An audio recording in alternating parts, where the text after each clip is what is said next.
Thursday, October 24th, and I'm back. It's been about 8 months since my last recording. Life, laziness, all the things have happened that have prevented me from being able to record. Well, not prevented me from being able to record, but I just haven't recorded for 8 months. So I've been trying to figure out, like, how am I going to jump back into this? Do I show all the things I've been working on for like 8 months and do a 3-hour video? No. What I decided to do was kind of just jump back in. I went on a retreat. I went on the Stitch Fest 2018 Herndon retreat last week in Herndon, Virginia. And I thought that would be one of the best ways to just jump back in by vlogging, and just taking little snippets of my experience there while I was in the hotel room taking pictures. And I thought I would put some of those videos together to create a nice meaty video. But I would be remiss if I didn't get in front of the camera at least once to say hi to you guys and officially come back to the FLOSSTUBE scene. I haven't even really been watching a lot of FLOSSTUBE. I went for several months without watching any FLOSSTUBE. It wasn't that I lost my stitchy bug. Well, I did for a minute. I went down the knitting trail for a while. But I didn't really lose my stitchy bug. I was starting things and doing what I tend to do, where I get into the seasonal habits of, in the summertime, or excuse me, in the springtime, I tend to buy a lot. I mean, I always buy a lot. I'm always acquiring something.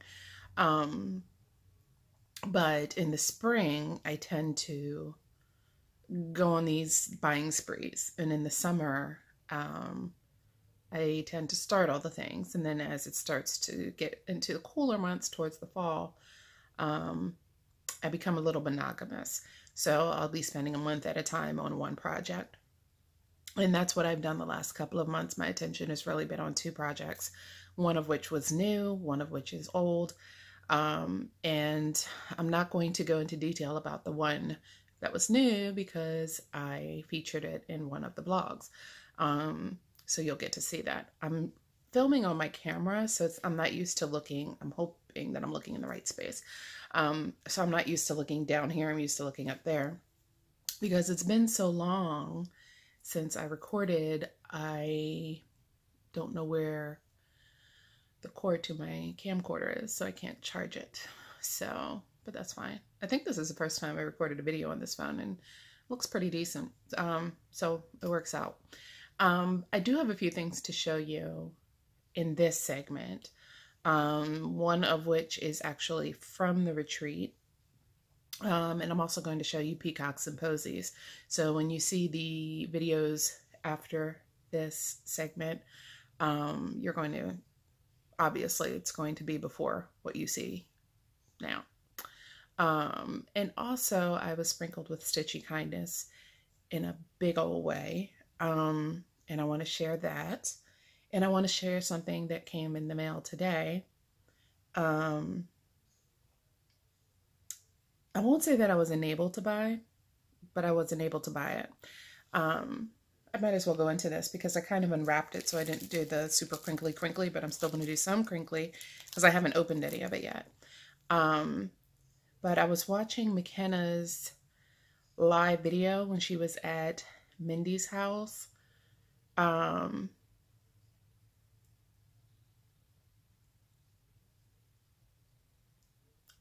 That pause was because I know her name is Minty Stitcher, but is her name Mindy, or have I just been calling her Mindy?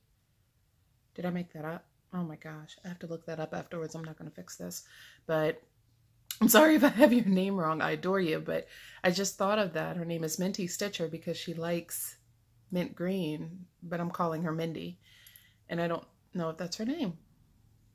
For some reason that feels wrong, but anyway, I digress. So McKenna was doing a live video staying at her house along with Michelle Bendy Stitchy while they were waiting to leave for the airport, and she was doing diamond painting. And the way she described it, she was saying she gets it now. She was in it hook, line, and sinker. She was about to buy a kit. She was gifted a kit while she was there. She was 100% in. But the way she was describing it, and I mean, she looked like she was having so much fun. I drank the Kool-Aid. And I went on Amazon. I was like, let me see what all the hubbub is about. Because Stitcherista's doing diamond painting. Michelle's doing diamond painting. All of these people are getting into diamond painting. And up until seeing that video, I had no interest in it whatsoever. But apparently, I'm not the only one that she took down that rabbit trail. So I looked on Amazon. And I knew right off the bat, I wanted something like a fractal design, not anything cutesy, not anything like I hate, not even a huge motif or picture or what have you, however you want to describe it. I wanted a fractal. And I went online and I saw 4 fractals in one kit, 4 different projects in one kit for like 11 bucks. So whatever, you know, I'm going to give it a go. So this is how they came. In one package, I took the cellophane off, so they're all separated now. But each one is wrapped up individually, which is nice because it might get messy. So I'm going to get all crinkly on you guys right now and try to open this. And I hope I won't embarrass myself by having to use my teeth, right? But I don't, because I was about to. So I'm opening up the first one. I'm not going to open up the other 3. We're just going to open up the first kit to see what's inside. Oh my gosh, it's sticky already. Wait a minute. Wait a minute. Okay. So, when you open it up, you take off the initial cellophane, and then there's this other plasticky cellophane that I tried to take off too. No, that's covering the sticky part of the canvas. So you don't want to take that off. You want to leave that there. So I'm opening it up, and here are my beads. And my little tray. Oh, it's separate. So here are all the beads.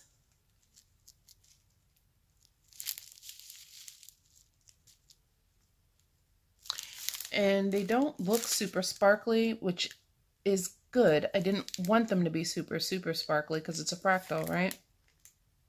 But maybe they are. I'm not going to yeah, they're all tied in there. I'm not going to unwrap the bead pack. But I think they're the round ones. There you go. I think they're the round, well, not I think, they are the round ones. But they have the faceted surface, so I would imagine they are going to be sparkly. If I can, I'll insert a picture of the 4-pack that I got from Amazon here, and I'll link it below, but I'll insert the picture of all 4 of the projects here.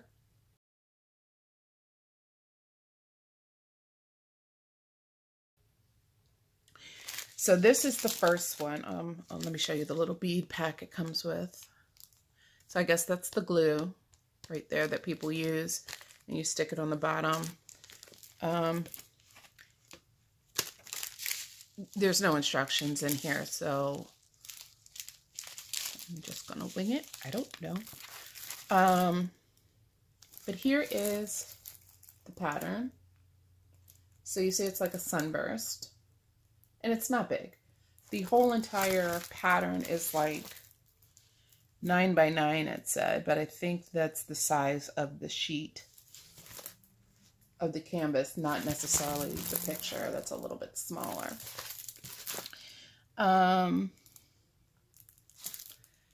guess you have the key over here with the symbols and or numbers that show you which bead pack to use. And then you can see it's actually printed right on the canvas. And it's covered in that cellophane because as soon as you lift that cellophane, it has that sticky surface that allows, along with the glue, that allows the bead to adhere. So I guess it's pretty self-explanatory.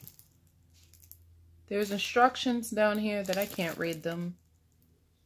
If you've noticed since we last talked, I now have some spectacles. Apparently things happen when you're tap dancing on 45. Your eyes start to fail you a bit, and it's okay. But I can't read this. It's very small. Yeah. In one of my videos, one of the videos that I took at the retreat, I talked about another problem that I was having with seeing words, and Jessie had to help me because I couldn't read it. Well, I did attempt to read it, and apparently I wasn't reading the right word because I couldn't see it. But anyway, I'm talking about that way too much. So this is it. So this is the same size as all 4 of them.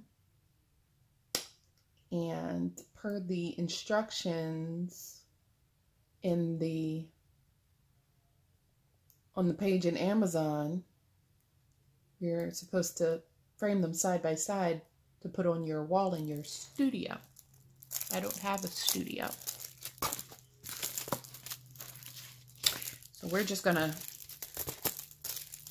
see what happens. But this whole 4-pack, all 4 of these, were 11 bucks.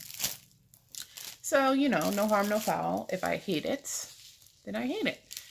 And 3 of these might go to one of you lucky people.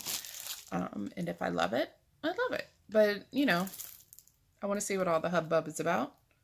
And I am willing to do that for $11. But I posted on Stitch Mania how I fell down the diamond painting rabbit hole. And some people were like, are there any cross stitchers left? And please believe me, cross stitching isn't going anywhere.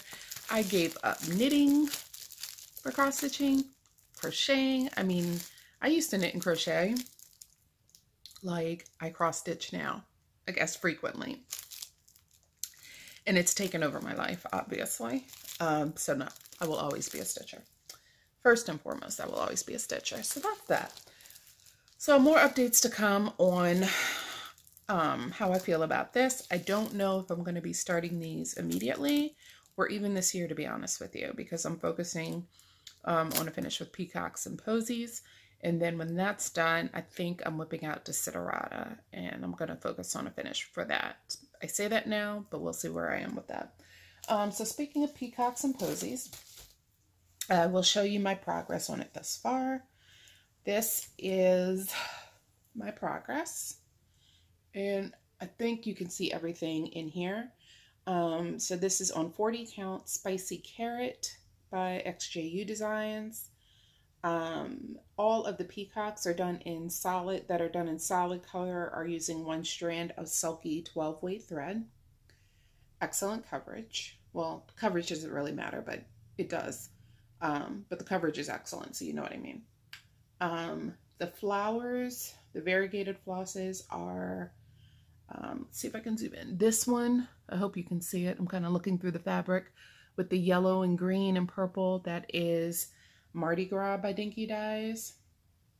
This one right here, the big flower pot in the middle, that is Frio by Dinky Dye. Frio? Wait. Yes, that is Frio by Dinky Dyes, and both of those are from the Oops pack. And then this one in the middle here is Karen Water Lilies, and that is Stained Glass. So this is where I am, almost done. You can see down here in my lower left on my side, it's a bit of an open space. I think I have like 3.5 peacocks left in 1 posy. And then I have to do the alphabet at the bottom. I have to finish that up. And I have to frog up this purple right here because it's the wrong color. So this is Peacocks and Posies, and this is the piece that I was working on when my father-in-law passed away.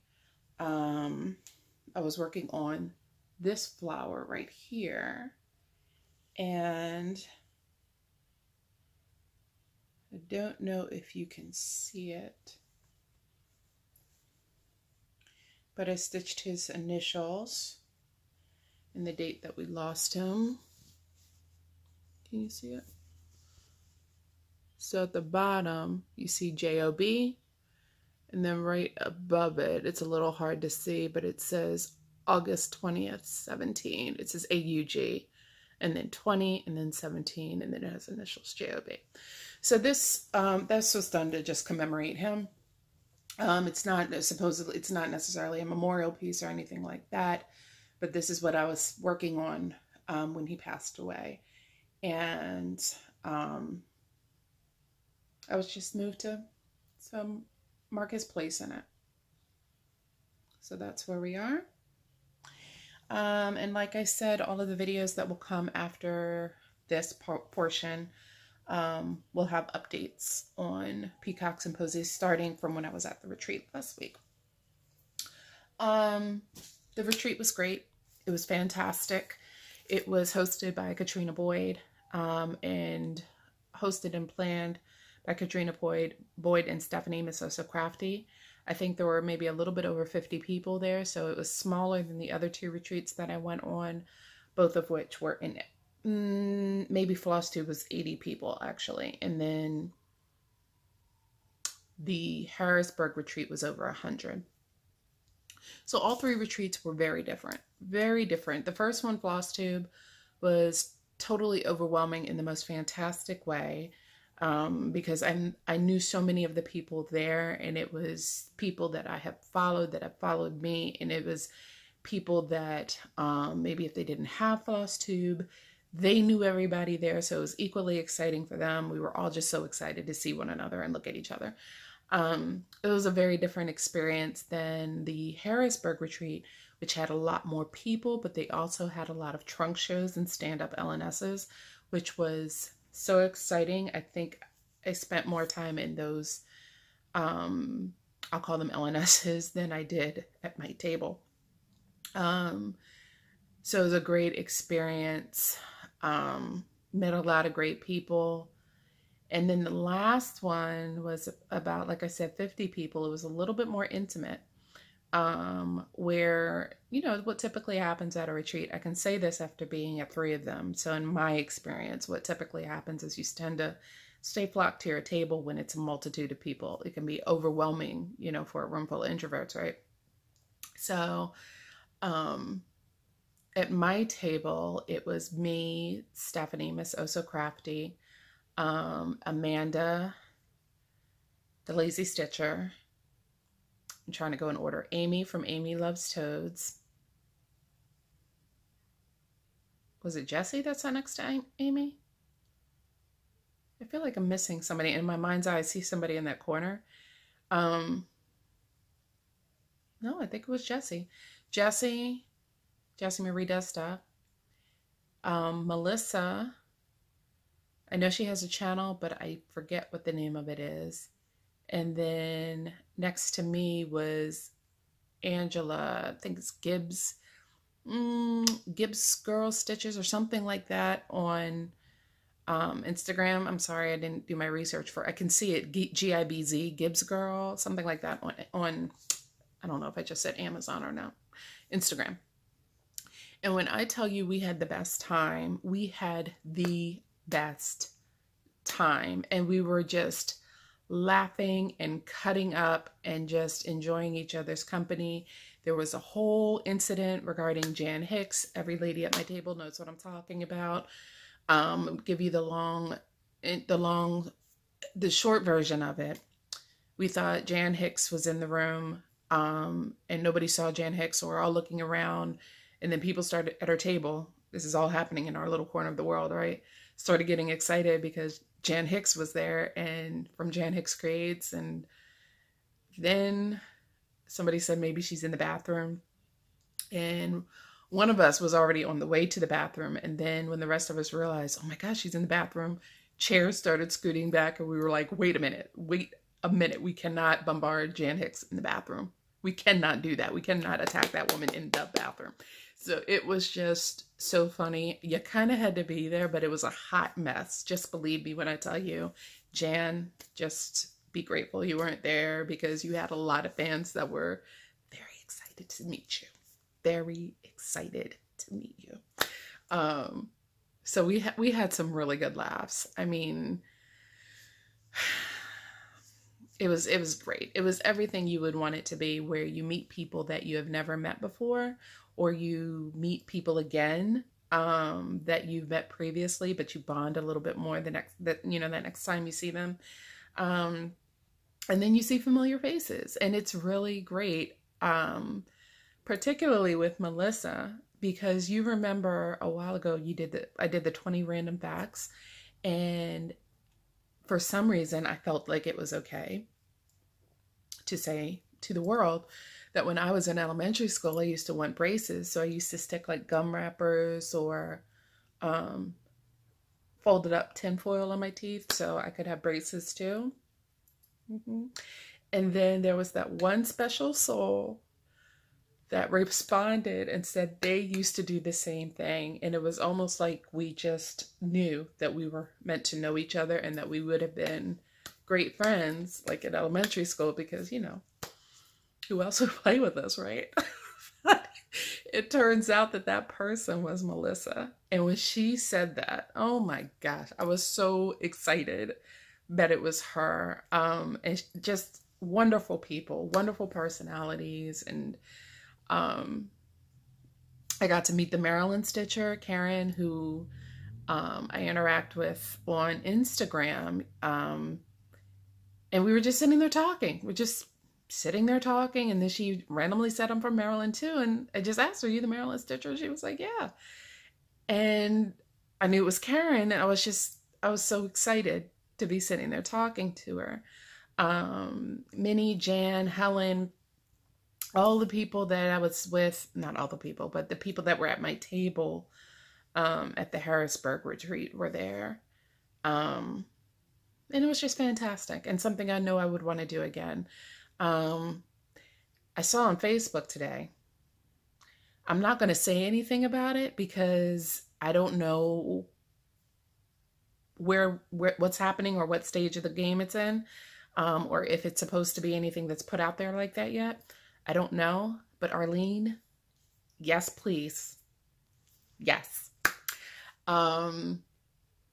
So anyway, yeah, I definitely know I would love to do a retreat again. It sounded like the Midwest Stitchers had an awesome time. Saw a lot of familiar faces there too, and they just looked like they were having a ball. So that was great to see. And they had their retreat the same exact time as we did. So anyway, at the retreat, there were 2 exchanges that were done. There was either an autumn box or a Christmas ornament exchange. I think I'm saying that right. And I chose to do the autumn box because, you know, anytime I feel that I have to stitch something, it becomes work and it's not as enjoyable. So I rarely participate in smalls exchanges, even though at the FLOSSTUBE retreat in Jersey, I regretted that I didn't do that. I did regret that. So maybe the next retreat I go to, there's a smalls exchange, I will participate. But in this retreat, there were 10 things that you had to come up with.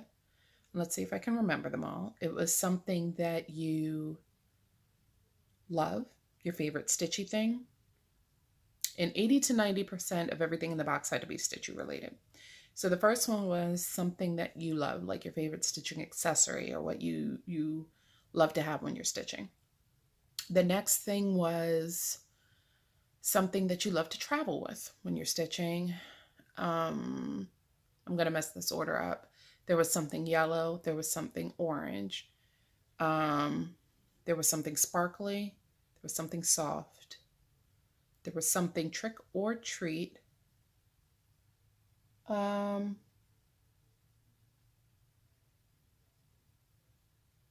let's just go through the box and I'll tell you what it was for. How about that? So I chose Jessie Marie's box, and I'm trying to find something sparkly. That was random, wasn't it? No, I just saw something and it reminded me of one of the things that was on the list. I'm trying to find the other thing that goes with the thing that's in my hands.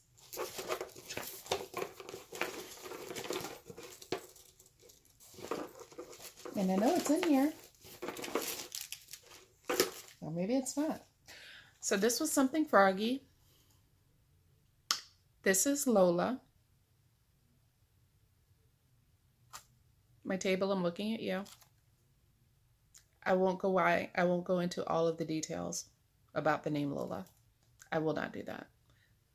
But this is Lola the frog. And the other day I was posting a picture on Instagram where you could see I had the frog, and I said on there, Lola the frog came to visit. This is Lola the frog. So that was something froggy. Something that Jessie loves. That was number one of her favorite things about stitching. She gave me a set of thread drops. I think these are her thread drops from the Storyteller collection. Don't quote me, but I think that's what these are. Excuse me. And a copy of Homespun Elegance, Family Friends Faith Forever from the Plain and Fancy collection.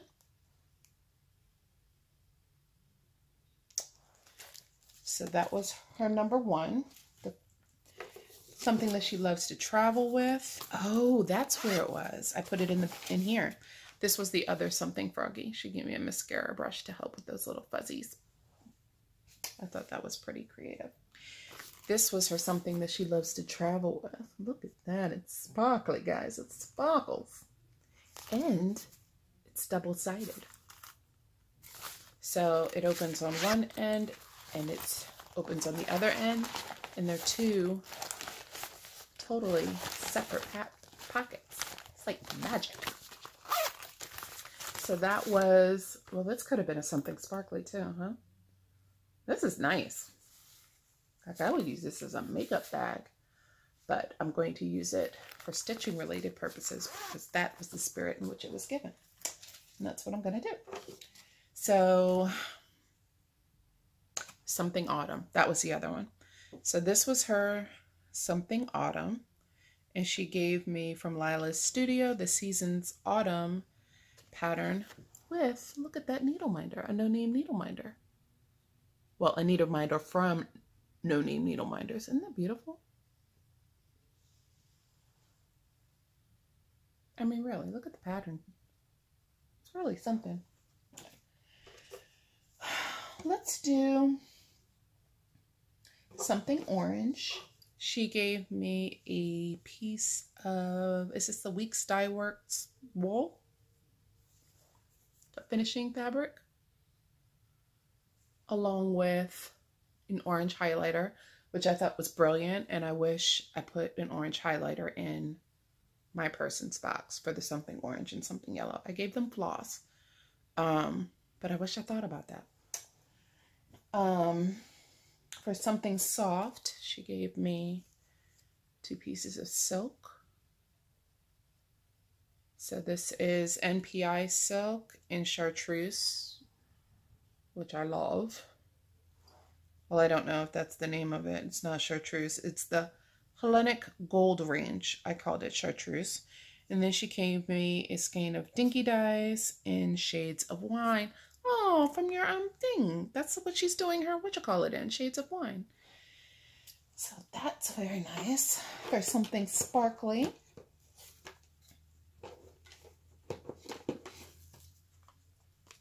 Some petite treasure braid, pretty purple, something yellow,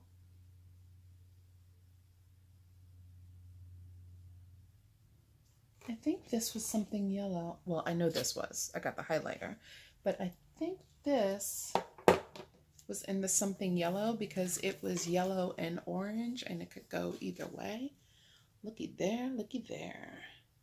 Like, I was so excited when I received this.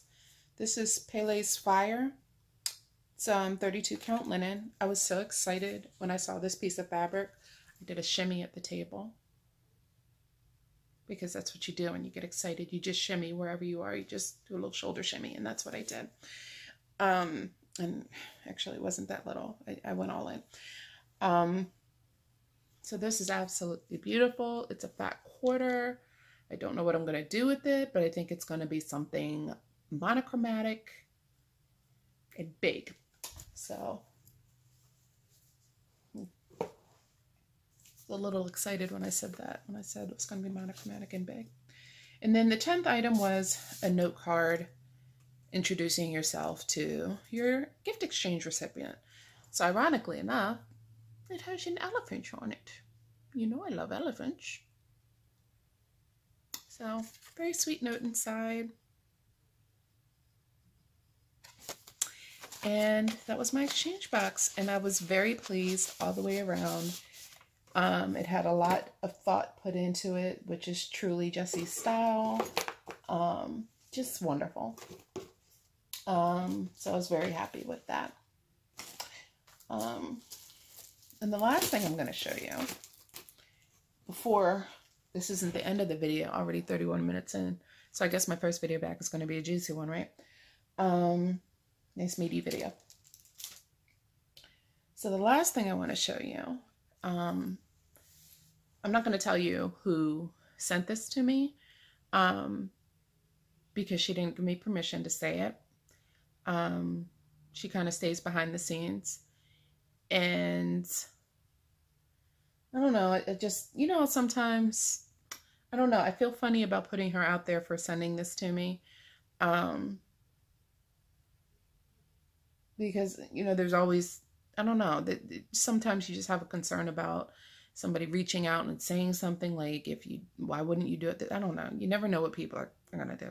So without her permission, I'm not going to say anything, right? So anyway, the backstory to this is,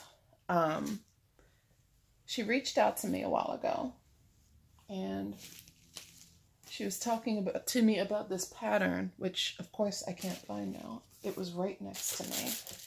There it is. She was talking to me about this pattern, and she said, hey, for some reason, I have 2 of these.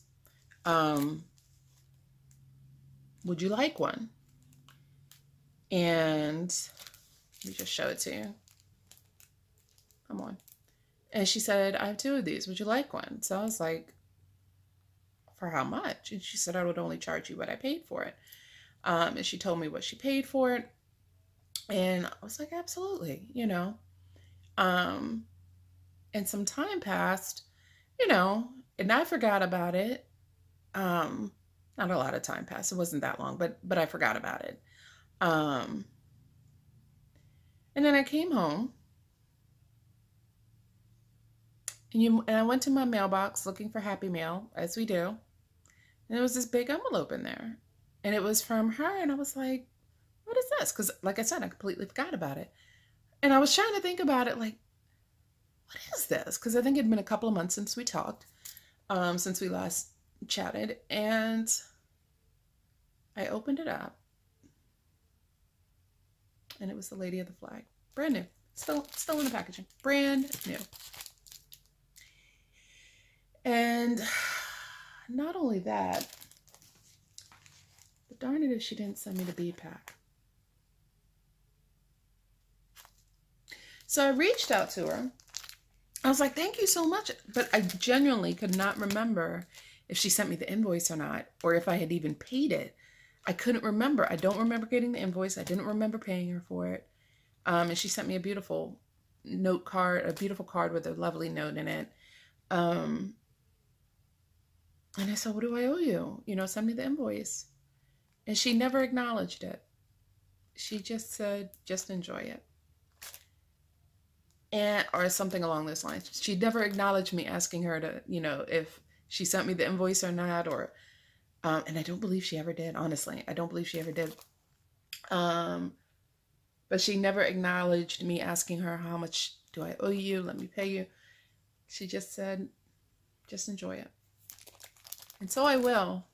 You know who you are, and I thank you. I thank you very much. I don't know what I'm going to do with her, but I'm going to do something where there is going to be a conversion involved. I'm going to put some thought into it. But I just, you guys know, this is a highly coveted pattern where you go on eBay easily, $100, easily. And for somebody just to send this to somebody that they appreciate, I just love the generosity of this community, you know. Seriously. Not for nothing. This is the same individual, and I don't think I mentioned her before. I don't think I mentioned her when I talked about this either. I didn't say her name for the same reasons. This is the same individual when the Prairie Schooler alphabet went out of print. And I was looking and looking and looking because I really wanted that whole alphabet, because I had always had an idea, or a plan, wasn't my idea, but a plan to stitch them all, and then all of a sudden, poof, they were gone. Or poof, they were like ridiculously expensive for each pamphlet. Excuse me. And I was on the verge. I was on the verge of paying that ridiculous amount for the whole set.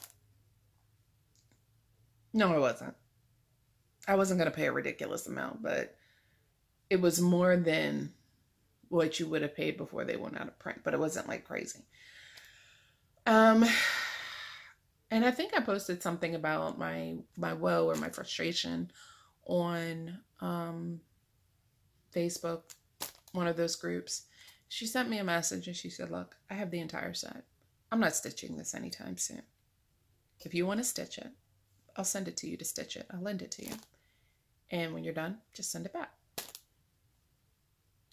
And she did exactly that. She sent me her entire set, right? And I had this set. I don't know if I had already started or if I was about to start. It's right around the time that Caroline formed the Friday Off the Grid group. And they released the reprint at the regular price. So I got my own set. All except for the V series, the V pamphlet. All except that one, right? So I sent her back her set, and she knew that I didn't have the one with the V in it. And I was waiting for it. And she said she found a copy for $5 on Stash Unload. Did I want it? Did I still need it? And if I did, she would grab it for me.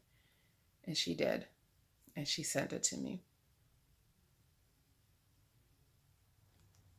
This is the same person. Never met her.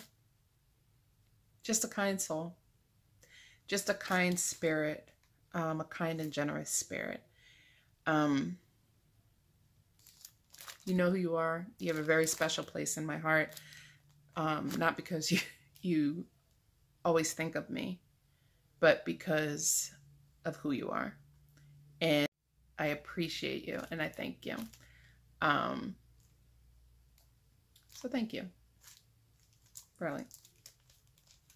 Don't ever change.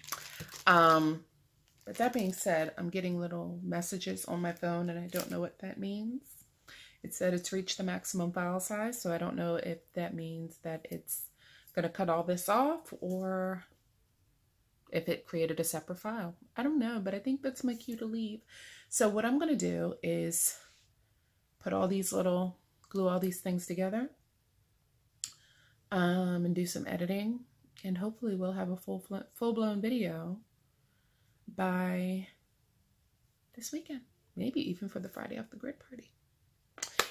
So anyway, guys, I'm back in the swing of things, enjoying it. It's like I never left. It's only been 8 months. 8 months between videos is totally normal.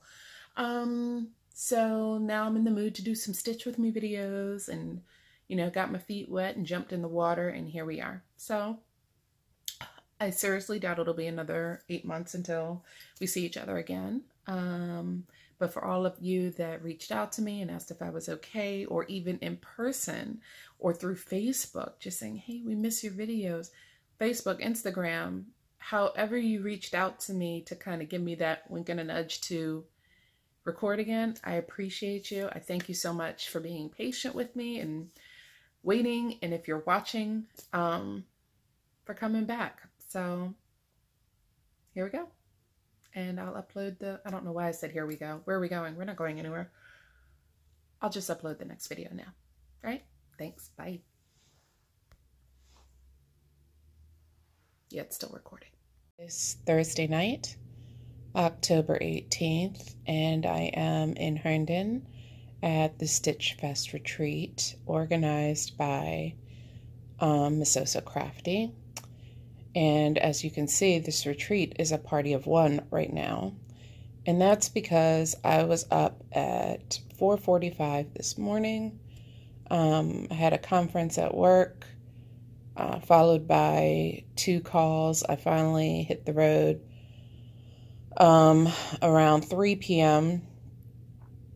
And I was in rush hour traffic for over 2 hours. Coming from literally like 45 miles away. It took over 2 hours to get here, and I was just exhausted. Just exhausted. So I told myself that it was okay for the party to begin in the morning, because officially that's when it starts anyway. But the truth is, I was just too pooped. So I am in the room relaxing, listening to Outlander and stitching. So I thought I would record some progress. I thought this would be a great way to get me back into the swing of things with recording by just starting a vlog. So here we have Peacocks and Posies. Quiet as kept. I am focusing on a finish here. I always get in this time of year when fall hits, I don't know, it's like a nesting thing. I'm focusing on finishes, or I become monogamous. It happens, you know, those seasonal little whims you go through. But anyway, I don't think whims was the right word, but you know what I'm talking about. But anyway, here we are with Peacocks and Posies. So I'm becoming familiar with this one again after maybe a year of not touching it. And this flower here represents the far right side of the pattern. So a finish may not happen this weekend at the retreat, but it's imminent. I'm very close. I think I have 5 peacocks left to do. There's one big boy left that I'm going to do in this beautiful royal blue color. But I'm playing around with my variegation technique, like in this flower, and this flower. They're both kind of got that stripy thing going on because I was just stitching row by row and doing my thing. And then you look at this flower, and I started working in circles or doing the outline of that particular area of the motif, and then filling it in the same pattern to fill in that area. Like with the leaf, this leaf here, I did the whole outline. You can see it going from, you can kind of see the direction I went in, where I started here, and it's purple, and then it gets a little darker. Let me zoom in. I started here, and I kind of did this whole outline, and you see where the purple started to fade, and it went to the gold, and then I just filled it in that way. Same thing over here. It goes from that lavendery lilac to a deeper purple, and then the deeper purple fills it in. And it's a little more obvious here. It starts in turquoise, but the middle is in purple, starts in purple, the middle is in lavender. So I created this kind of little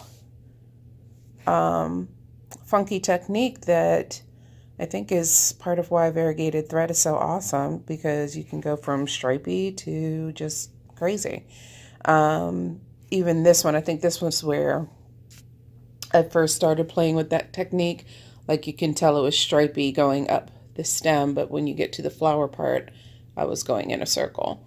And it just makes a really interesting technique.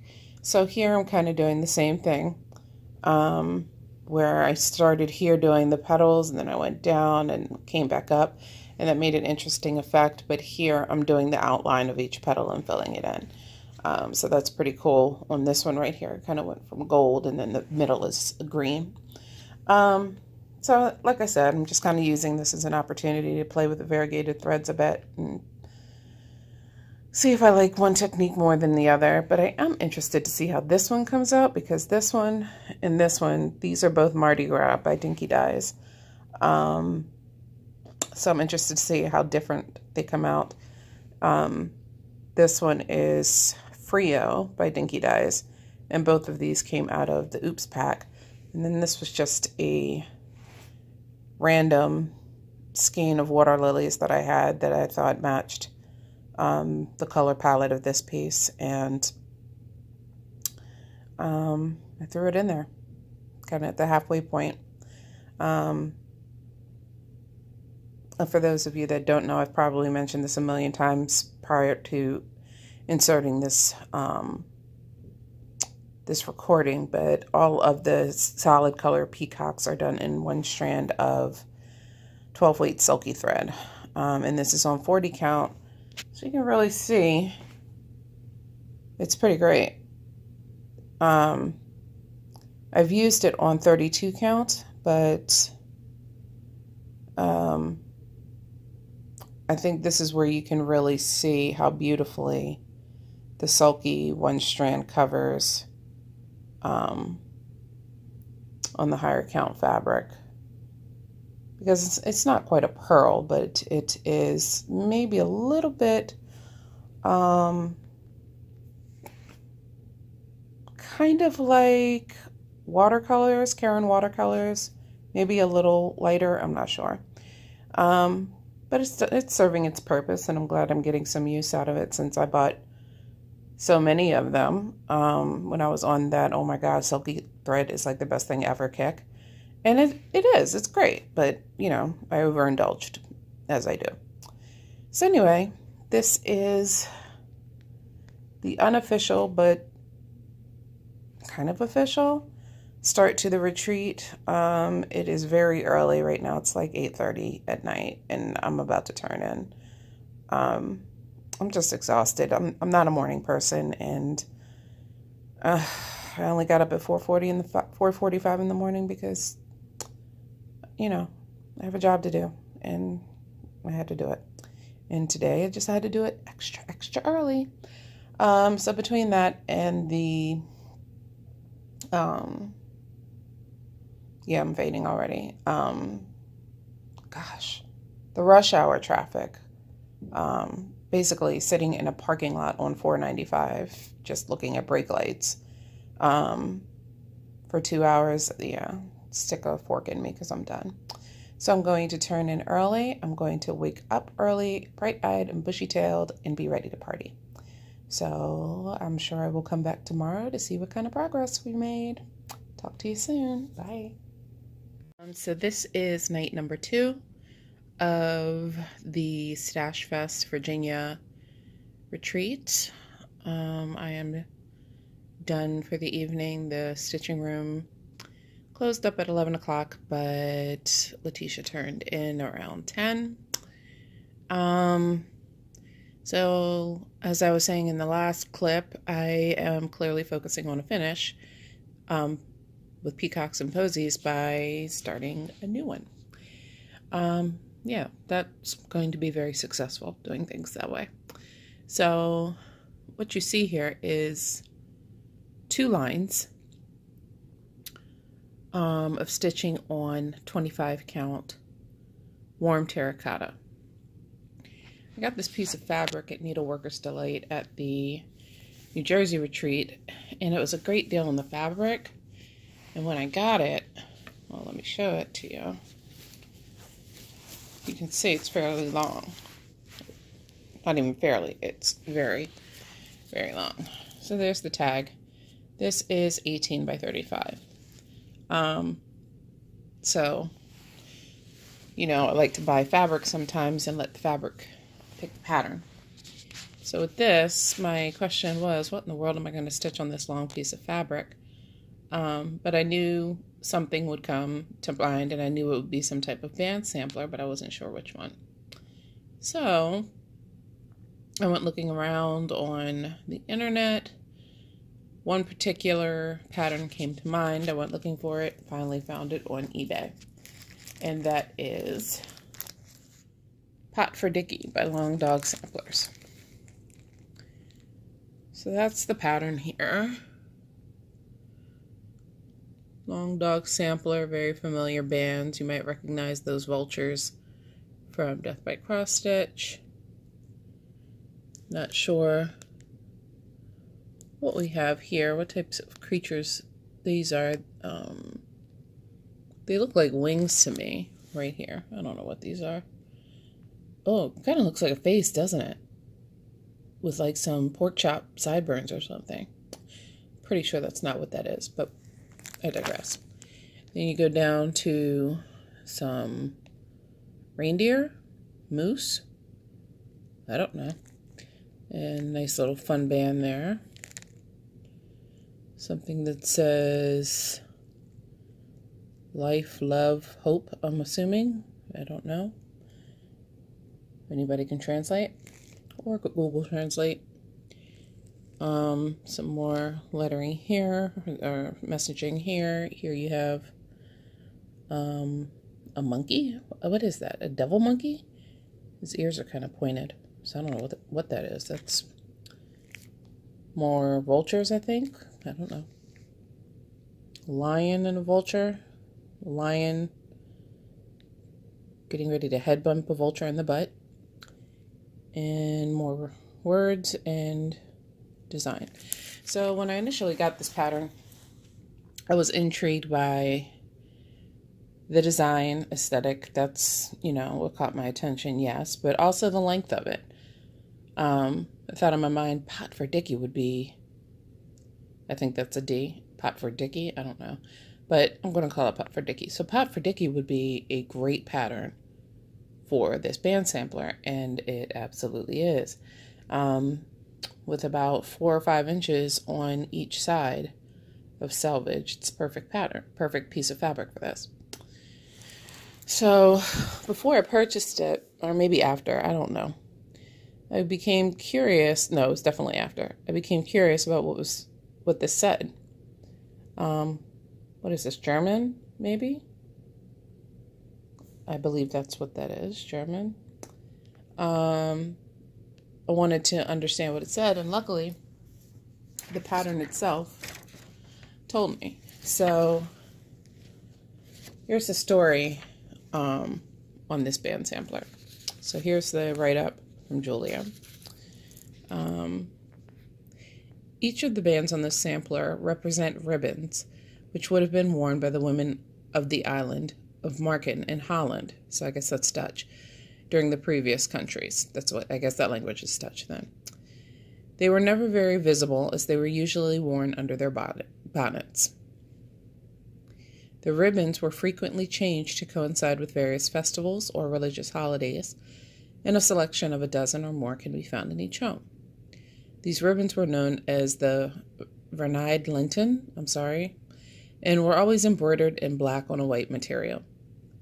The phrase at the end of this band sampler reads, "De klein Dr. van Theodore Hendricks heeft dies Merklap gerbederd." I don't know if well, I'm pretty certain I didn't say that right. Which translates as, "The granddaughter of Theodore Hendricks has made this sampler. We suggest you replace the name with that of your own grandfather using the alphabet below. The phrase na regen komt zonneschijn, I don't know, translates, after the rain, the sun will shine. You can find more information about the island of Marken at blah, blah, blah. Love, Julia." So, I was explaining this to the table at the retreat tonight, and I was like, once I understood what this said and what it meant and what the band symbolized, but more so what this actually translated to, I was even more intrigued and more excited to stitch it because it had depth to it and meaning. And as I was talking about it, I said I was going to figure out a way to change the one name, Theodore Hendricks, to both of my grandfather's names and maybe just eliminate the last names rather. And then it hit me that I should translate it, of course, to English, but to read the daughter of my father's name stitched this pattern. I'm the daughter of my father, and stitch this to I can't talk, it's late, guys. Translate this to reflect that I'm the daughter of my father instead of my grandfather. So I thought this was quite special, more so than I realized. And the part here that translates to after the rain, the sun will shine is also more than appropriate, given that my father is no longer physically with us. So that is Long Dog Samplers, Pot for Dickie. I don't know why it's called Pot for Dickie, though. Or is that a V? Pot for Vicky? O-Icky? Is it an O? I hope that's not an O, because I've been saying Pot for Dickie forever. No, because there's the O for Long Dog. So it is Dickie. That's how they do their O's. All right. So anyway, I'm going to move past that. So here we have the beginning of the stitches. 2 lines. That's all it is. Very top. Hopefully I counted correctly. Also, this chart says that it is 188 by 647, 188 wide, but when I count how wide it is, yeah, I counted several times over. It's 189 by 647. So I thought that was interesting that there was a little error there. But I mean, it is only 1 stitch, but it's 1 stitch that will throw you off. So I'll know for certain how accurate my count was when I go to do the next line that's not the next band that has symbols in it. So it should be a little bit clearer. But anyway, I wanted to show you my progress on this. I ran my mouth quite a bit today, so I got a little bit more done on Peacocks and Posies. Talked about how I was focusing on a finish, but I would probably start something new today. And I did, because I am who I am. So I just wanted to share that with you. Peacocks and Posies is locked in the stitching room downstairs, waiting for me to come and pay it a visit tomorrow morning, which I will. But that was today. Today was a lot of fun. Lots of chit chat, lots of laughter. It's pretty great. And this retreat is a little bit more intimate. I think there's about 50, 55 people here. It's not a lot, but it's perfect. It's not quite as overwhelming for me personally as some. I've only been to 2 other ones. As a little bit overwhelming at first with the larger amount of attendees, but this is pretty great.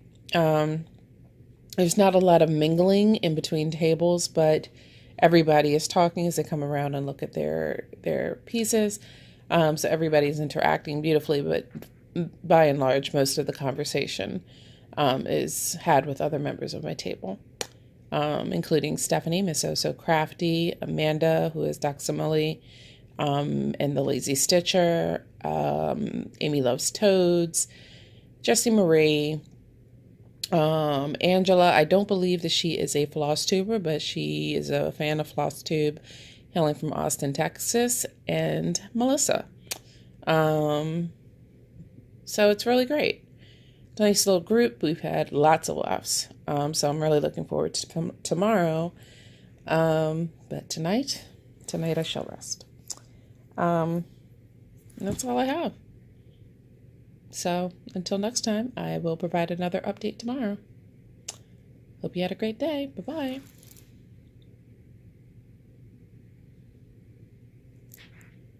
It is Sunday, October 20th, I believe. And Just wanted to give you a quick update. I am back home from the retreat. And I know I said in an earlier video I was focusing on a finish, and the only finish that I managed to accomplish was this flower right here.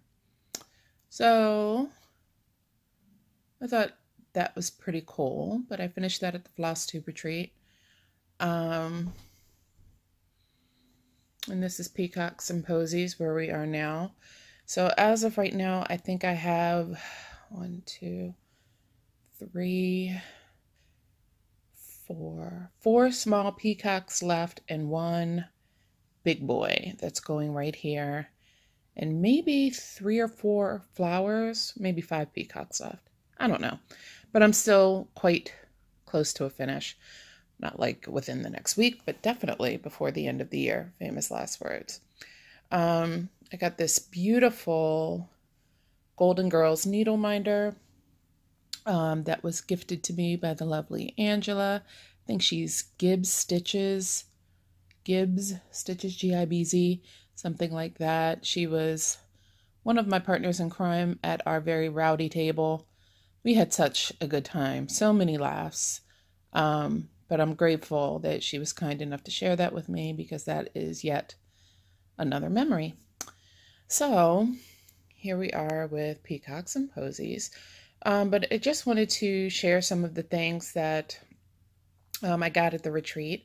Some were free, some were not so free, but I wanted to share them nonetheless. But while I'm sharing, I wanted to show you Dragons of Sumatra by Ink Circles. I was working on this a lot last month, almost monogamously, really, the entire month of September. This variegated floss here is Silks for You. I don't remember the number. I want to say it's PR068. This is just DMC, and that is also DMC. Now, initially, I was going to stitch the whole entire thing in, wait a minute, there we go.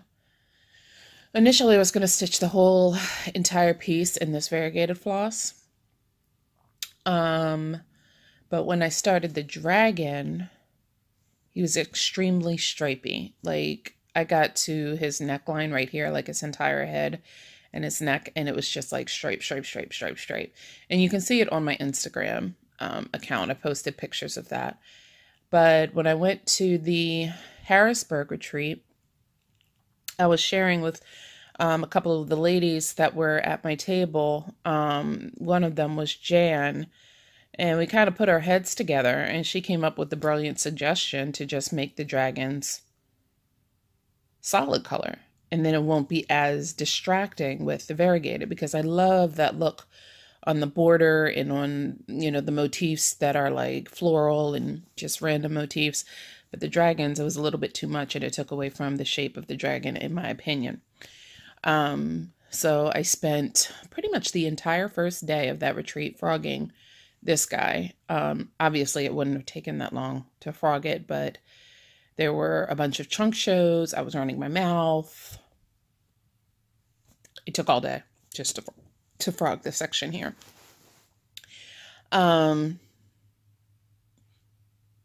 So I went to the Hobby Lobby in Harrisburg, the newly opened Hobby Lobby, and I picked up, I don't remember the colors off the top of my head, the numbers, but I picked up 2 skeins of DMC. I wanted one color to kind of bring out the plum in the variegated, and one color to bring out the cranberry. So I think it'll be okay. But then, I don't remember her name off the top of my head, but she's on Instagram. She's, I mean, just about done. She's in like the final corner if she's not finished already. She stitched all of Dragons of Sumatra in, ironically enough, the same exact Silks for You colorway, PR068. I mean, the whole thing, and it looks amazing. So it's funny how we look at our own pieces and we're like, ugh, I don't know. But then you look at somebody else that has gotten further along in the project and you're like, okay, that was going to look kind of great.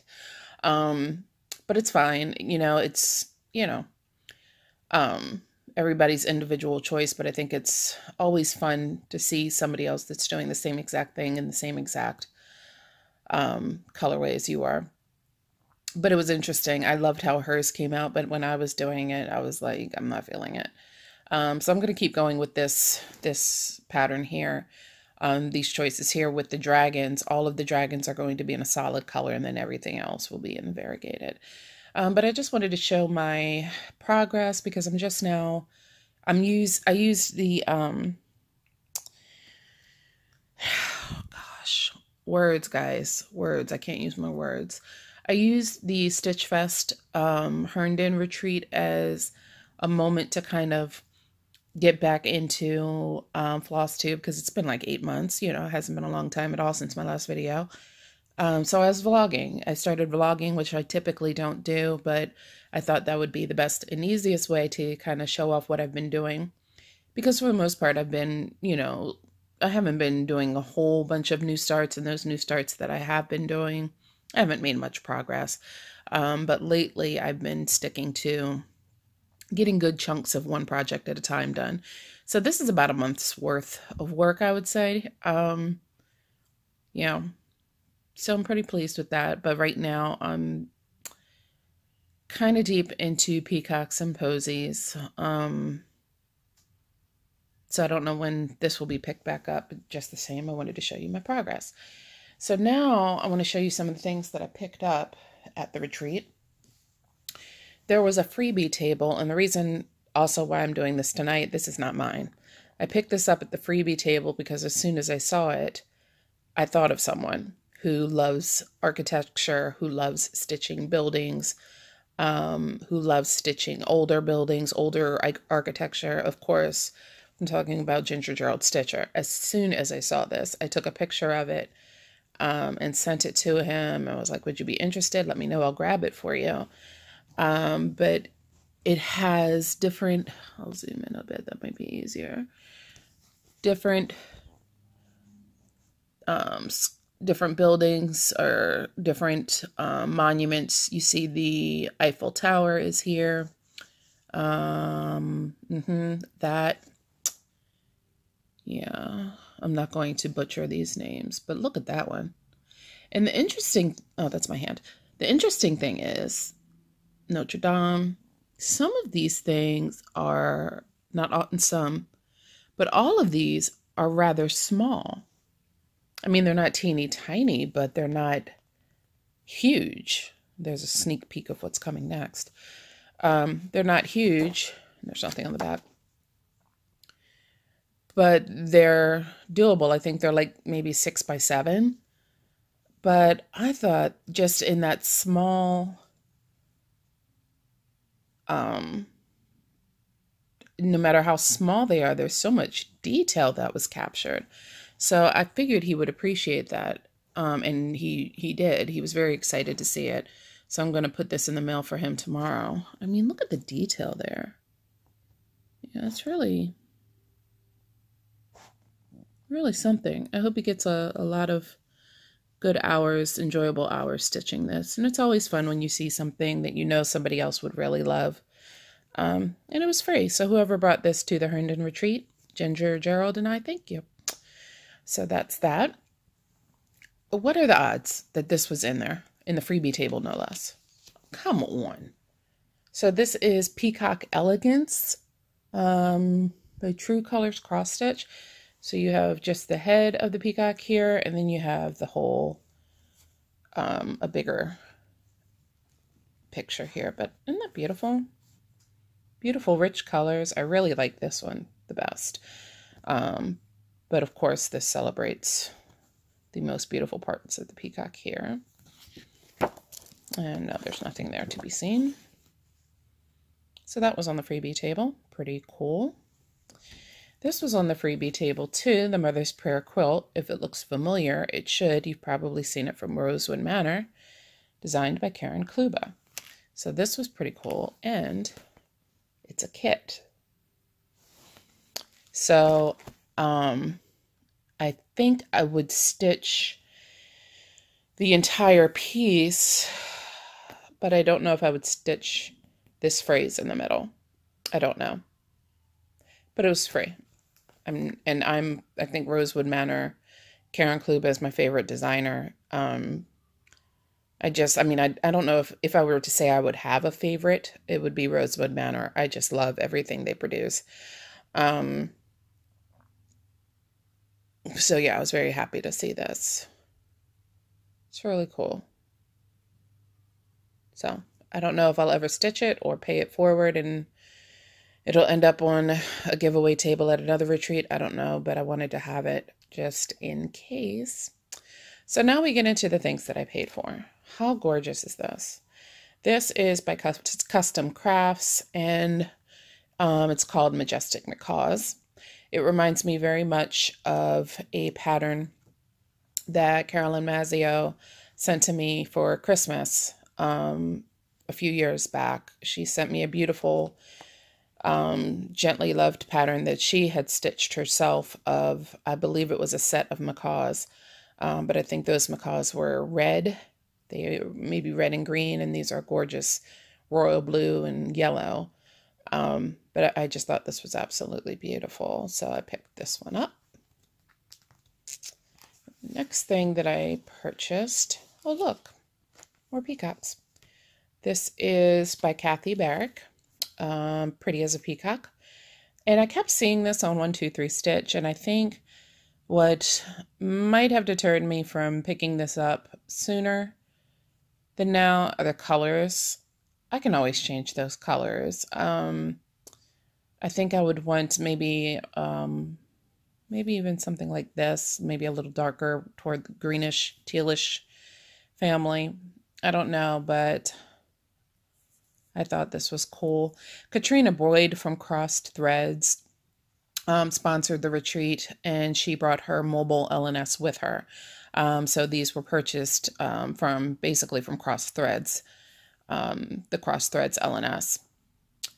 And she put on a beautiful retreat. It was sponsored by her and planned by Stephanie, Miss Osa Crafty. And it was really a great experience. I think there were maybe 50, 55 people there. So it was smaller than the last two retreats that I had been to, but I loved the size of it. It was a bit more intimate. You got to know the people in the room better. But as far as retreats goes, you walk around and you speak to people and you meet people, but you kind of stick to your table. That's typically how it goes. But we had a great time at our table. Oh my gosh, the laughter. I mean, we were in tears. It was really a fabulous time. Met some fantastic stitchers there. Very memorable experience. But yes, keep this in remembrance of me. And that's Hannah Hopewell, 1836. And again, Pretty as a Peacock. I talked way too long about that, didn't I? This is from Tellin Emblem. I haven't heard of this particular designer before. I've never heard of them, but I liked Amanda, who was sitting at our table, the Lazy Stitcher on FLOSSTUBE, and now the Lazy Stitcher BT on Instagram. She recently changed her name. She was Doxamilly. And I had the pleasure of reuniting with her because we spent time together at the FLOSSTUBE retreat in New Jersey. She has the sister pattern to this. She picked up the sister pattern to this with a red robin that she loved very much. And I found the pattern when I went back up after being enabled by her. I went back up and I picked up the sister pattern with the blue robin. So this is really pretty. It's something about it on that black. It looks really good, and it comes with a little charm. Not quite sure if you put this on the pattern. Oh yeah, you put it right there.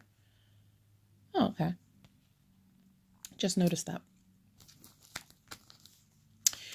This sampler, oh gosh, I'm going to have to take this out. I had a moment where I was trying to read the words of the sampler. I was talking to the people at my table that I had just recently been told I was prescribed bifocals, and I was told I need to pretty much,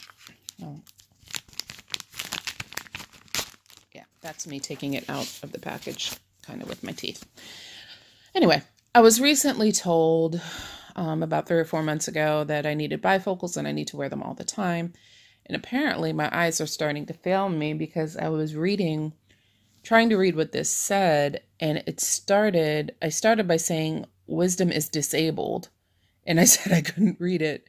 And then Jesse was kind enough to come along and help me. And as you can, well, maybe you can't see, but it says, I gotta read it through this. I still can't see it. Wisdom is attained by the exertion of your intellectual power, by the lessons of intelligent tutors, by the instruction and conduct of worthy parents, by the perusal of the best authors, and by attendees on public worship, and by copying the example of Jesus, who increased in wisdom, in nature, and in favor with God and man. And this was, let me see. Gosh, I'm using the phone as glasses, additional glasses. I can't see it still. I can't see it. Lydia Barrett Pigeon worked this sampler when 9 years old, 1827. All right. Took a long time to read that, didn't it? Okay. So this is, my initial attraction to it was just the design itself. But then, after reading what the passage said, I was even more attracted to it. Because as many of you know, my husband is an educator. He's now an editor, but he was formerly an educator and a college professor. So I really liked what it said about how wisdom is attained by the exertion of your intellectual power, by the lessons or intelligent tutors, by the instruction and conduct of worthy parents, by the perusal of the best authors. And I think I may leave the wording at that. That's something that he would really appreciate having in his office, and I just thought it was a beautiful piece. So I got that. Now you just got a sneak peek at this lady. CrossStitchingArt.com. I knew nothing about this company. I've never heard of it, but look at her. I thought she was larger, like a Mirabilia, but Stephanie, Miss Oh So Crafty, said they're about the size of a Nora Corbett. So stitched on 32, she's about 7 by 11, give or take, rounded up, about 7 by 11 inches. So it's a good size. And I probably would stitch her on 32 count, but look at her. Look at that dress and that hat. One thing I noticed looking through the CrossStitchingArt.com patterns, they do remind me a bit of Mirabilias, but they're a little sassier. They're a little sassier both with their style, with their physique, their posing. They're not as, for lack of a better word, pretentious or refined. Pretentious is a little harsh, but you know what I mean when I'm describing a Mirabilia. But I loved this. I love the hat. I love the dress. I love the bow. But when I grabbed it and I was looking at it further, because we were allowed to shop and put things in our shopping bag and think about it until the next day if we wanted to. So we didn't have to buy it immediately, but we could claim it, if you will. And the next day when I looked at it closer, do you see what her fan is made of? Seriously, it's made of peacock feathers. So I was like, that's just too much. Of course this has to be for me. So I am going to convert her. I am going to do that, but I also think I'm thinking about it. I'm thinking about converting the color of the dress and the color of the feathers and the color of the hat instead of having that maroon colorway. I think I want it to be more teals and deep blue, like a peacock. So we'll see what we do with that. But this is Grace, CrossStitchingArt.com. Then we have Cooper. Now, as soon as I saw Cooper, the first time I saw Cooper was on Olivia B's video. And I was like, how cool is that? And then as soon as I saw it at the retreat, I was like, yep, I'm getting it. And here we have Cooper. He's mine. So really beautiful. Love that. And then I got some fabric. This is an obscenely large piece of Alaskan blue 25 count Lugana, but it was also a fantastic price. So I got the whole piece. Not sure what I'm going to do with it because this is really blue. It's coming up maybe more turquoise in the camera. No, that didn't help. It's coming up more turquoise in the camera, but it's really like, let's see if this paper helps. No, it didn't do anything. Yeah, it works for some people, not for me. So, I don't know, Alaskan blue. It's pretty blue. It's not quite a sky blue. It's deeper than a sky blue, but it's not quite as turquoisey as it's looking here. But it was a large piece that I could definitely do something with. And I will do something with it for a great price. So there we are. And here we have African Daisy. This is, what is this? That's the color, African Daisy. Oh, there we go. It is 32 count Joblin. This looks pretty accurate. It's a very soft yellow with some modeling with white, a little deeper bursts of yellow. But this is approximately a half yard, which again, I got a very good deal on, but I have a very specific project in mind for this. So a while ago, Tracy P did a live video and she said that Diane at Mondot Stitches was thinking about doing Cirque de Cours, sorry if I'm mispronouncing that, in all beads. And Tracy said that she thought she was going to do the same thing. And I thought that was a brilliant idea. I had Cirque de Cours. And I went on fusionbeads.com and I started looking around for different types of beads. And it was pretty much cheaper to get all beads than it would have been to get floss. It was not that expensive at all. So I chose some beads. And then I decided, a long time ago, years ago, I started Cirque de Cercles with a skein of wildflowers on 32 count, and I stopped because I didn't like how it was looking. And I was thinking, well, maybe I'll do both of them in all beads because go big or go home. So I ordered the beads for both projects, and what you're looking at here is 40,000 beads. Yes, this is 40,000 beads. So this first one, the first bead pack, both projects have approximately 20,000 beads in them, 20,000 stitches rather. I think one is just shy of 19,000, one is just shy of 20,000, and you get a certain amount of packs per bead. Beads per pack. So this is approximately 40,000 beads. So the first one that I'm looking at, this is what I'm using.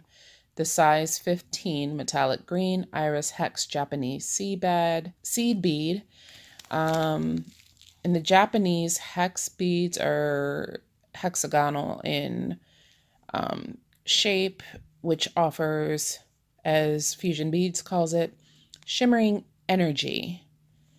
So you can kind of see that there, but maybe you'll see it a little better this way. These are the beads. So you see they are exactly that. They're like an iridescent metallic green. So these are a size 15, so they're a little bit smaller than the beads that would come typically with in a Mirabilia kit, the size 11. They're a little bit smaller, but they should fit quite beautifully without being too tight on size 32. And I knew I want size 32 on 32 count. And I knew I wanted an even weave as opposed to a linen because it would be a little less torturous. So that's the first one. Again, I'm not sure if I'm going to do this for Cirque de Corps or Cirque de Cercles. I'm not sure, but I was thinking, and this is not typically my fabric color choice, this yellow, but I was thinking of doing them both on this fabric, maybe with matching frames, matching mat, so they would complement one another, but obviously be totally different. That's where we are with that right now. I'm not going to start this at all until 2019. But I tend to move forward rather quickly when I get my mind set on something. So of course I went and got the beads and the fabric and it's ready to go. So this is the other one. This is the other bead set. It is jet lined jonquil. And these are round Japanese seed beads. And those will look pretty great on that yellow actually. Well, they both would, but yeah, these would look pretty great because they have that little gold iridescent. Very nice, right?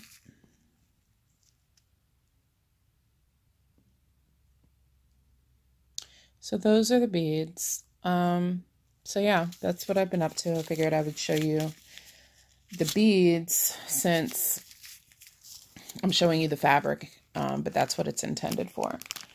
So yeah, so I wanted to just do a quick little video to show you guys what I picked up at the retreat and show you my progress, but it was mainly because I want to get this pattern in the mail to Ginger Gerald tomorrow. And I won't be able to show you it afterwards. And he already knows about it, so it's not like it's a surprise or anything. And how do I have kitty hair on this already? All right, so that's it for now. Talk to you later. Bye. Well, not talk to you later, but you know, whatever. Bye. This is great. I just took my fabric off the Q-snap to move it. I found that. Let's zoom in, shall we? Yeah. Look at that.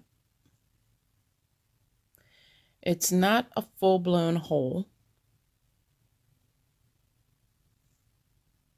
but it sure is threatening to be one. I tried to take my needle to kind of readjust the weave, and it looks like I made it worse.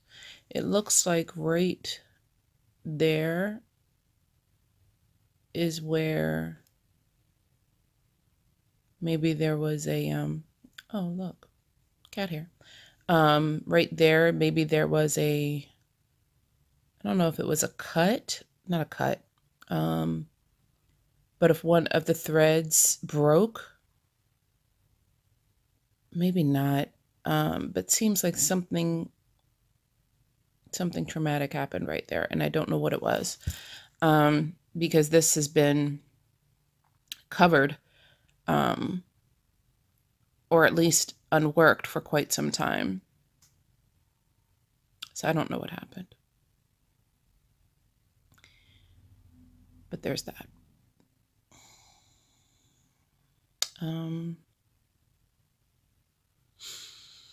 Not sure what to do about this. I posted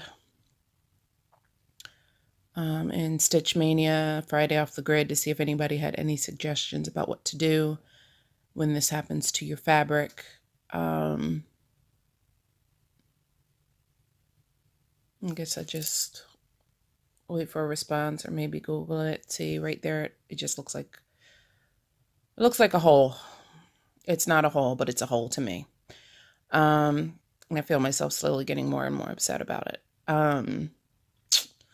So the plan for this piece was to finish it into a pillow And a long time ago, I purchased the batik fabric that had similar colors with the pumpkin and the blues and the purples and the greens and all that. And I thought it would be a beautiful backing to my peacock pillow.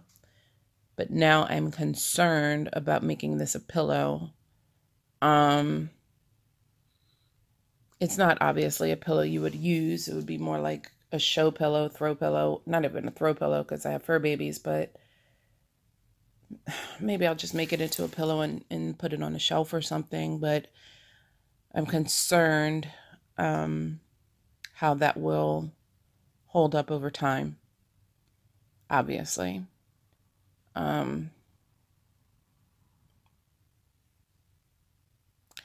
So now I'm partially thinking about framing it, but this isn't necessarily something that I would place on my wall. Nothing in my home is this color or has these colors. I never intended to place it on my wall. I intended to make it into a pillow. So from a distance, you can't see it, but I am concerned that it won't stand the test of time.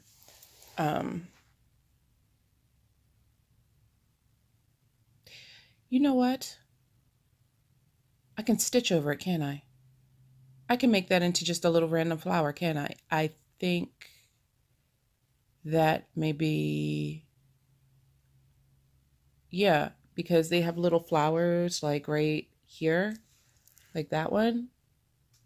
Maybe I can just stitch over it to reinforce that area, and it won't make any sense, but it'll be there, right? Can I do that?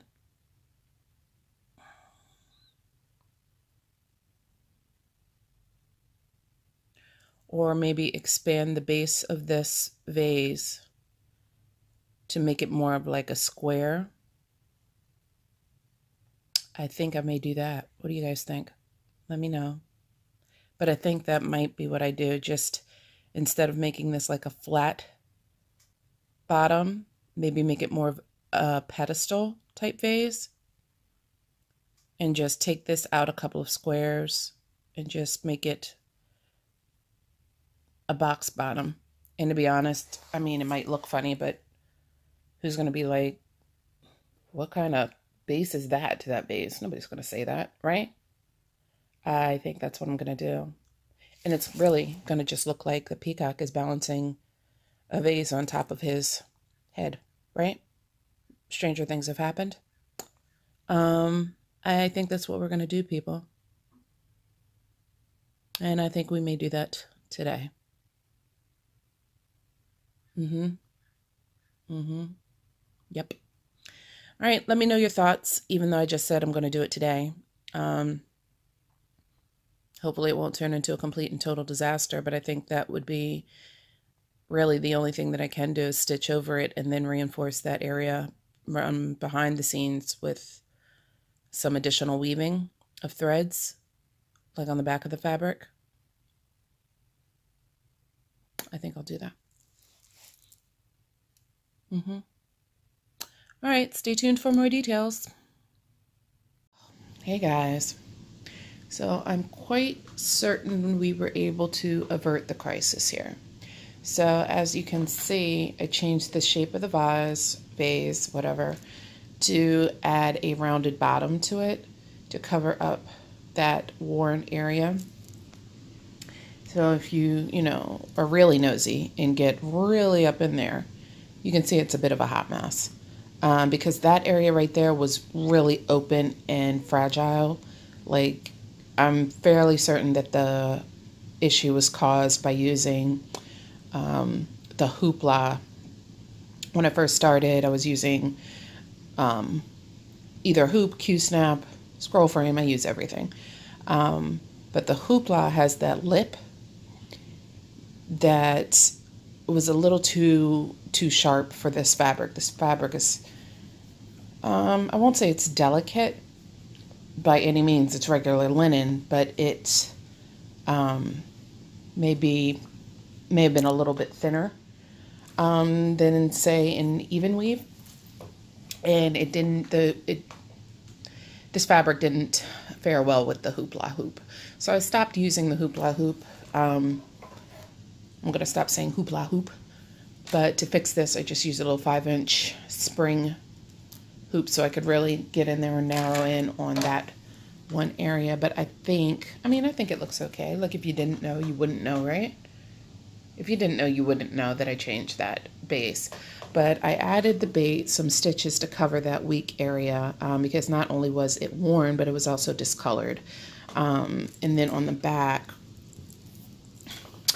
I added some lacing to kind of reinforce the stitches there a bit.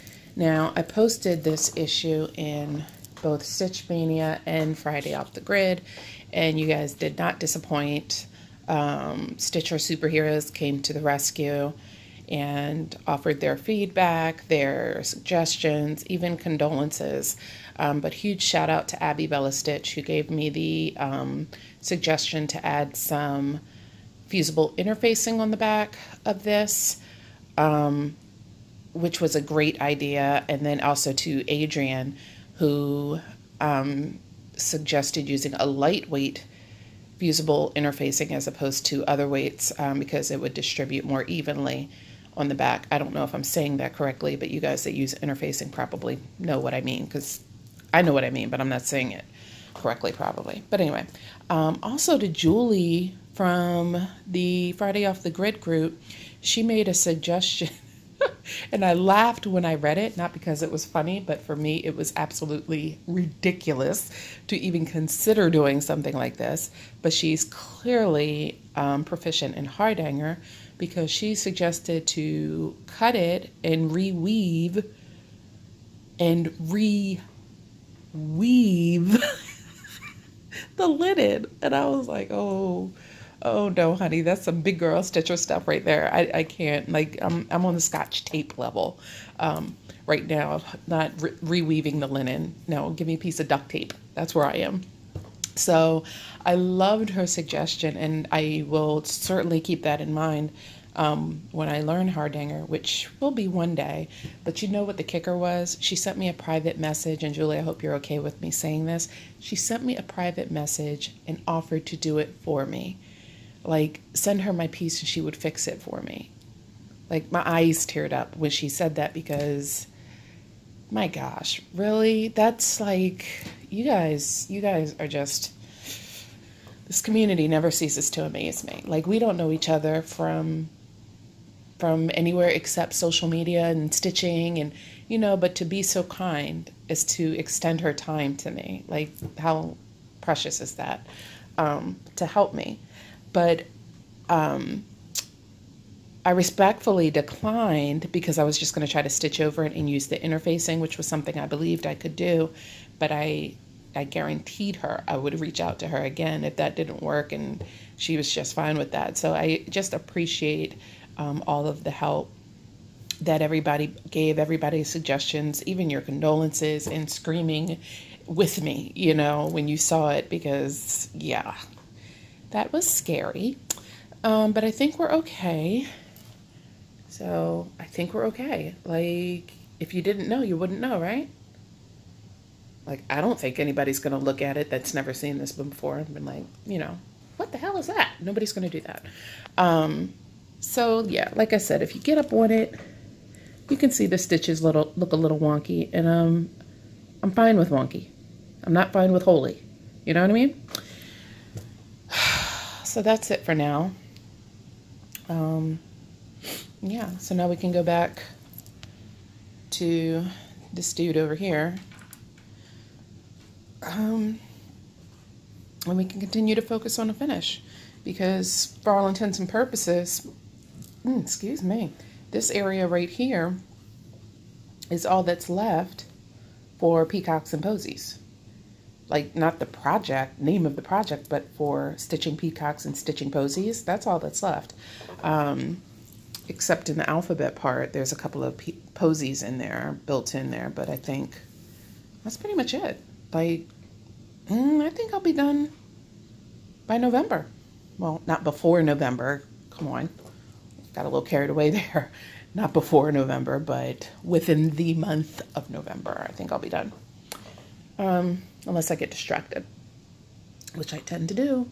So thank you guys for your help. Thank you for your time. And I'm not sure if this is the end of the video or not, but if it is, see you soon. Bye. We are at the Stitch Fest retreat in Herndon, Virginia, and this is George and Marty. Yes, there are swans in the hotel. Aren't they beautiful? George, Marty, which one is which? Oh, Martha. Well, see, I've upset her. I'm sorry, Martha. I apologize, Martha. There you go. She corrected me, didn't she? There you George agrees. George agrees. Sorry, Martha. It won't happen again. Yes, George, I apologize as well. Okay. Are these happy motions? What's happening? I don't know, but if they take flight all of a sudden, I'm gone. Like really, really fast. I'll probably trip and fall on the way out, but I'm leaving. Yeah, like if they just happen to just flutter and fly, it's over. It's over. You guys must spend a lot of time grooming yourself. Good Lord. There's a little story there about. Oh, There's a story about them? Oh, okay.